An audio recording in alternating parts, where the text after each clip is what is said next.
17-18 साल उम्र के कुछ हमारे भाई जो अभी भी यसरनल कुरान पढ़ करके फारिग हुए हैं, उनको लगता है कि हम इमाम अबू हनीफा या किसी बाबा की बात क्यों माने, हम तो सीधा कुरान और हदीस पढ़ेंगे और उस पर अमल करेंगे। आइए उनको एक रियलिटी चेक देते हैं। तो आप कुरान और हदीस पढ़ करके खुद से मसला निकालना चाहते हैं, ठीक है, अच्छी बात है, लेकिन कुरान और हदीस तो अरबी में है, इंग्लिश और उर्दू में तो है नहीं। तो सबसे पहले ना आपको अरबी सीखनी होगी। उसके लिए आपको ना सर्फ और नहव पढ़ना होगा, जिसके बेसिक्स क्लियर करने में आपको 2 साल लगेंगे। अब चूंकि आप कुरान पढ़ रहे हैं तो आपको तो इसमें एक्सपर्टीज हासिल करनी होगी ना, तो आपको इसमें ना मजीद 2 से 3 साल लगेंगे, यानी कि 5 साल। 5 साल में आपने अरबी सीखी, अब आप इस लेवल पे आ गए हैं कि कुरान और हदीस खुद से पढ़ सके। लेकिन पढ़ना काफी नहीं है, उसको समझना भी होगा, जिसके लिए आपको पता करना होगा कि कौन सी आयत कब उतरी, कहाँ उतरी और किस कॉन्टेक्स्ट में उतरी। अब ये सब जानने के लिए आपको उलूम कुरानिया सीखना होगा। लेकिन इल्म कुरान जो है वो डिपेंड करता है इल्म हदीस पर, क्योंकि ये सब बातें आपको तभी पता चल पाएगी जब आपको हदीस का इल्म होगा। जितने भी हदीसें हैं दुनिया में, आपको हर एक हदीस पढ़नी होगी। लेकिन सिर्फ हदीस पढ़ करके काफी नहीं है। जब आप ये सारी हदीसें पढ़ेंगे तो आपको पता चलेगा कि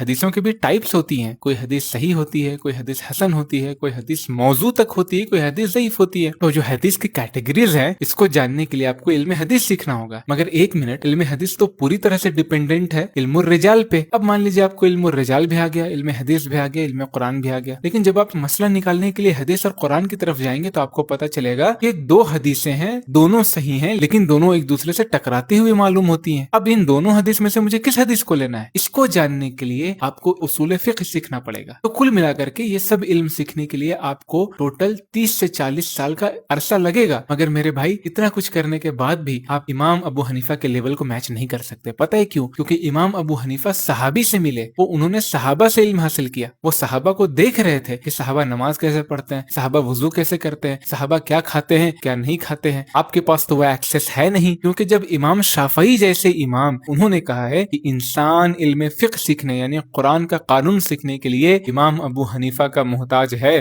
तो भाई हम और आप कौन सी खेत की मूली हैं? तो मेरे भाई, इसलिए हम लोग तकलीद करते हैं, इसलिए इमाम अबू हनीफा के पीछे चलते हैं, क्योंकि इमाम अबू हनीफा भी कुरान और हदीस से ही मसला बयान कर रहे हैं। वो बाइबल, तौरात और तलमूद से बयान नहीं कर रहे हैं।